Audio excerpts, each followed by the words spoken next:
주신 말씀은 로마서 6장 1절부터 7절입니다. 신약 성경 246쪽입니다. 신약 성경 246쪽 로마서 6장 1절부터 7절입니다. 그런즉 우리가 무슨 말을 하리요? 은혜를 더하게 하려고 죄에 거하겠느냐? 그럴 수 없느니라. 죄에 대하여 죽은 우리가 어찌 그 가운데 더 살리요? 무릇 그리스도 예수 합하여 세례를 받은 우리는 그의 죽으심과 합하여 세례를 받은 줄을 알지 못하느냐? 그러므로 우리가 그의 죽으심과 합하여 세례를 받음으로 그와 함께 장사되었나니 이는 아버지의 영광으로 말미암아 그리스도를 죽은 자 가운데서 살리심과 같이 우리로 또한 새 생명 가운데서 행하게 하려 함이라. 만일 우리가 그의 죽으심과 같은 모양으로 연합한 자가 되었으면 또한 그의 부활과 같은 모양으로 연합한 자도 되리라. 우리가 알거니와 우리의 옛사람이 예수와 함께 십자가에 못 박힌 것은 죄의 몸이 죽어 다시는 우리가 죄에게 종노릇하지 아니하려 함이니 이는 죽은 자가 죄에서 벗어나 의롭다 하심을 얻었음이라. 아멘. 할렐루야. 우리가 예수 그리스도 믿음으로 말미암아 의롭다 하심을 하나님으로부터 받았습니다. 그렇다면 이제는 죄의 종노릇하는 삶이 아니라 하나님의 은혜 가운데 거함으로 말미암아 하나님의 자녀다운 그런 삶을 살아갈 수 있어야 되고 또 그렇게 살아가야 됩니다. 그런데 간혹 하나님의 그 구원의 은혜는 받은 사람인데 그 은혜 가운데 거하는 삶이 아니라 또다시 세상의 유혹 앞에서 흔들리고 죄의 유혹 앞에서 무너지는 경우들을 우리가 보게 된다는 거죠. 오늘 바울은 우리에게 묻습니다. 우리가 무슨 말을 하겠는가? 은혜를 더하게 하려고 죄 가운데 거하겠느냐라는 질문을 우리에게 하고 있습니다. 어떤 사람들이 말합니다. 야, 우리가 은혜로 구원받았다면 죄가 더한 곳에 은혜가 더욱 넘쳤다면 어제 드린 말씀이지 않습니까? 그렇다면 야, 죄를 더 지으면 은혜를 더 누릴 수 있는 거 아니냐라는 말도 안 되는 그런 문제를 제기하더라는 거죠. 그러나 바울은 뭐라고 말합니까? 2절에 그럴 수 없다라고 단호하게 선언을 합니다. 우리가 생각해 봅니다. 죄가 더한 곳에 죄를 더 크게 지은 사람이 구원의 은혜를 받았으면, 속죄의 은혜를 받았으면 야, 정말 더 큰 은혜구나. 그러면 우리가 죄를 더 많이 짓고 더 큰 죄를 저지르면 하나님의 은혜가 더 크게 우리에게 다가올 것 아니냐라는 이런 질문을 한다라는 거죠. 그런 생각을 한다라는 겁니다. 그러나 바울은 그렇지 않다라는 거죠. 죄에 대하여 이제 우리가 어떤 사람들입니까? 죽은 사람들이라는 거죠. 죄에 대하여 죽은 사람들이기 때문에 더 이상 죄에 끌려다니는 사람들이 되어서는 안 된다라는 겁니다. 옛사람으로 돌아가서는 안 된다라는 겁니다.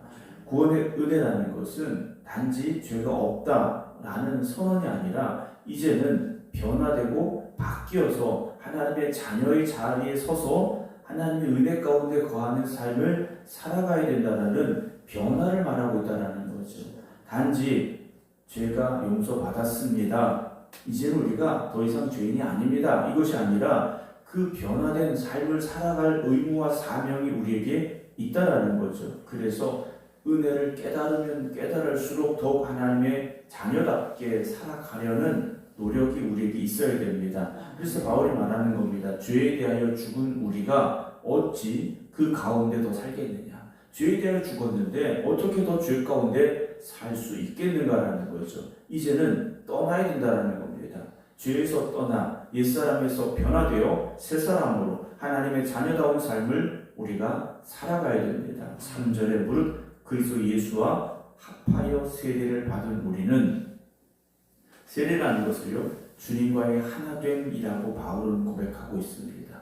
단지 우리가 침례를 받아서 물속에 들어가거나 우리가 세례 예식을 행하는 것처럼 머리에 물을 뿌리거나 이런 행위로 끝나는 것이 아니라 정말 우리의 마음속에 내가 이제 주님과 하나 되었습니다. 내가 주님과 하나 된 삶을 살아갑니다. 라는 고백이 있어야 되는데 그런 세례를 받은 우리가 그의 죽으심과 합하여 세례를 받은 줄을 알지 못하느냐? 라고 묻습니다. 바울이 말하고 있는 세례는 결국 무엇이냐? 옛사람의 죽음이라는 겁니다. 세례라는 것이 어떤 의식이나 행위로 끝나는 것이 아니라 나의 옛사람은 주님 십자가에 달려 죽으신 것처럼 나도 죽었습니다. 라는 고백이 되어져야 된다는 거죠. 주님과의 하나됨이라는 것은 먼저 어디에 시작이 되는 겁니까? 주님과 함께 십자가에서 죽을 때 시작이 된다는 거죠. 주님과 함께 십자가에서 죽는 것은 빼놓고 그 나중의 것만 우리가 말하고 생각해서는 안 된다는 겁니다.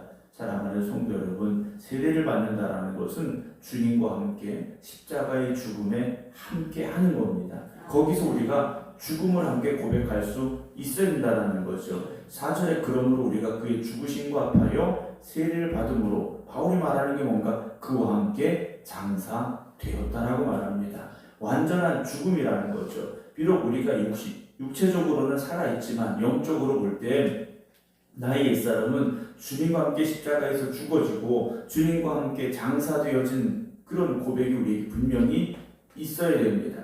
그런 고백이 있을 때 세례 받음의 진정한 의미가 있고 세례 받음으로 인하여 변화된 삶을 향하여 나가는 시작이 있을 수 있다는 거죠. 그냥 어떤 의식적으로 어떤 행위적으로 교회 이만큼 다녔으니까 당연히 받는 세례로 세례를 받는다면 그 사람은 변화될 가능성이 없습니다. 변화되지 못한다는 거죠. 진정한 세례를 받은 사람은 변화되어져야 되고 변화될 수밖에 없습니다. 그래서 이는 아버지의 영광으로 말미암아 그리스도 죽은 자 가운데서 살리심과 같이 우리로 또한 새 생명 가운데서 행하게 하려 함이라. 세례라는 것은 우선은 주님과 하나 되어 십자가의 죽음이고 주님과 함께 장사되어지는 것, 그것으로 끝나는 것이 아니라 주님의 부활같이 우리도 이제는 새 사람으로 변화되어져서 하나님의 자녀로 살아가는 은혜를 우리가 누리게 되었다라는 것이죠. 그래서 이제는 옛사람이 아닙니다. 옛삶이 아닙니다. 죄에 끌려다니고 죄의 종노릇하는 삶이 아니라는 거죠. 우리 안에 역사하시는 성령님께서 우리를 하나님의 자녀로 거듭나게 하여 주셨기에 이제는 새 생명 가운데 살아가는 사람들이 되어져야 됩니다. 만일 우리가 그의 죽으심과 같은 모양으로 연합한 자가 되었으면 또한 그의 부활과 같은 모양으로 연합한 자도 되리라 그랬어요. 주님께서 이 땅에 오셨을 때 우리와 같은 육신으로 오셨습니다. 그러나 부활하신 이후에는 변화된 모습이셨지 않습니까? 또한 제자들에게 변화선에서 변화된 모습도 보여주셨다라는 거죠. 이것은 육신으로 오신 예수의 모습이 아니었다라는 겁니다. 오늘 우리가 예수 그리스도가 나의 구주가 되심을 고백함으로 인하여 내가 주님과 함께 십자가에 죽었습니다. 나의 옛사람은 주님과 함께 무덤에 장사되었습니다. 그러나 하나님께서 성령으로 말미암아 우리를 죽은 자 가운데서 다시 살리셔서 이제는 하나님의 거룩한 자녀의 자리를 우리에게 허락하여 주시고 그 권세를 허락하여 주시어서 이제는 옛사람이 아니라 새 사람으로 살아갑니다라는 그 분명한 고백과 결단이 우리에게 있어야 된다는 것이죠. 그럴 때 우리가 더 이상 죄의 종노릇하는 것이 아니라 하나님의 자녀의 삶을 우리가 살아가게 된다는 것을 바울은 말하고 있습니다. 그래서 이제는 새 삶을 살아야 된다는 거죠. 옛사람의 모습으로 옛 삶을 살아가는 것이 아니라 이제는 진짜 변화된 삶을 우리가 살자라는 겁니다. 6절에 우리가 알거니와 우리의 옛사람이 예수와 함께 십자가에 못 박힌 것은 그랬습니다. 바울은 다시 말합니다. 우리 알잖아 그러는 거죠. 우리가 다 알고 있잖아. 누굽니까? 세례받은 사람들이에요. 우리 옛사람이 예수와 함께 십자가에 못 박혔는데 그것은 죄의 몸은 죽는 것이고 그래서 우리가 다시는 죄에게 종노릇하지 아니하려고 하는 것, 그것이 우리가 받은 세례가 아니냐라고 바울이 말하고 있는 겁니다. 저와 여러분들이 그 세례를 받은 사람들이지 않습니까?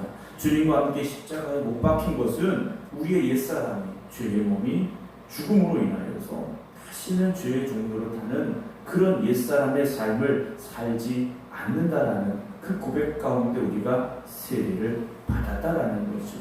그래서 더 이상 죄가 우리에게 주인 노릇하지 못하는 겁니다. 7절에 이는 죽은 자가 죄에서 벗어나 의롭다 하심을 얻었습니다. 이제 어떻게 된 겁니까? 우리가 십자가에서 죽음으로 인하여 죄에서 벗어났습니다. 죄에서 벗어나서 이제는 하나님께서 우리를 의롭다고 인정해 주셨다라는 거죠. 더 이상 죄가 우리를 지배하지 못합니다. 정죄하지 못합니다. 이제는 은혜 안에 거하는 삶이 되어졌다라는 거죠. 사랑하는 성도 여러분, 우리의 위치가 변화된 거지 않습니까? 죄의 종으로 타던 우리가 이제는 하나님의 자녀의 자리에 서게 되었지 않습니까? 그리고 하나님께서 우리를 인정해 주시고 선언해 주신 겁니다. 더 이상 죄의 종으로 타지 않고 이제는 하나님의 은혜 가운데 거하는 하나님의 자녀로 우리를 선언해 주셨고, 이제는 우리가 더 이상 죄의 종으로 타는 것이 아니라 우리를 의롭다 선언해 주셨다라는 것을 여러분 기쁨과 감사함으로 고백하시기 바랍니다. 이제 우리는 매일매일 결단해야 됩니다. 그래, 나는 주님과 함께 십자가에 죽은 사람이야. 그런데 하나님의 은혜로 말미암아 거듭나고 변화되어 하나님의 자녀가 되었어. 이제는 그리스도 안에서 새 사람이 되어졌어. 내가 오늘 그런 삶을 살아야 되는구나 라는 고백이 있어야 됩니다. 그리고 우리가 받은 세례의 의미를 잊지 마시기 바랍니다.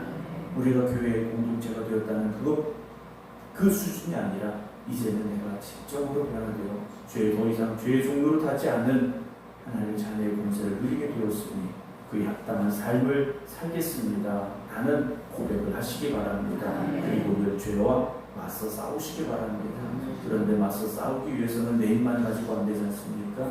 오늘도 성령님께서 내 안에 역사해 주시고 성령님 나를 도와주시옵소서 기도하시기 바랍니다. 오늘도 우리는 죄에 대하여 이미 죽은 사람들입니다. 그런데 다시 죄의 종로로 타는 옛사람으로 돌아가려고 있습니까? 여러분 다시 십자가를 바라보시기 바랍니다. 주님과 하나된 믿음으로 살아가시기 바랍니다. 그래서 오늘도 우리가 어느 쪽에 설 것인가? 답은 정해져 있지 않습니까? 옛사람은 편에 서서는 안 되는 것이고 더 이상 죄의 종로로 돼서는 안 되는 것입니다.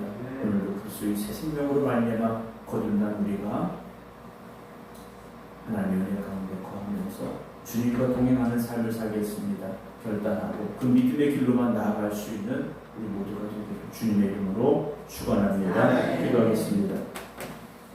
우리를 죄 가운데서 구원하여 주시어서 하나님의 자녀가 되는 권세를 허락하여 주시오. 우리가 주님의 자녀가 되는 기쁨을 누리며 오늘도 이 새벽 주님 앞에 나와 기도하며 찬송하며 말씀 듣게 하심을 감사함으로 고백합니다. 그러나 우리가 연약하기에 다시 죄의 종로로 타려 할 때가 있습니다.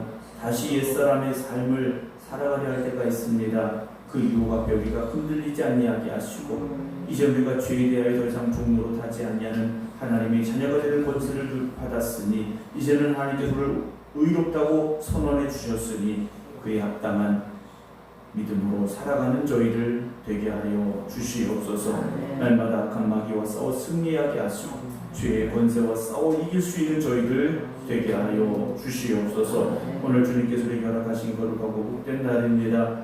우리의 몸과 마음과 정성을 다하여 하나님께 경배드리며 하나님을 찬양하는 저희들 되게 하시고 이 성전을 축복하여 주시어서 하나님의 은혜가 강같이를 넘치는 귀한 성전 되게 하여 주시옵소서. 이제는 우리 주 예수 그리스도의 은혜와 아버지 하나님의 극진하신 사랑하심과 성령님의 감동 감화를 통역사하심이 죄에서 자유함으로도 하나님의 은혜로 말미암아 새 사람이 되었습니다. 이제는 변화된 삶을 살겠습니다. 결단하며 기도드리는 모든 성도를 위해 이제부터 영원토록 함께 하시기를 간절히 축원하옵나이다. 아멘.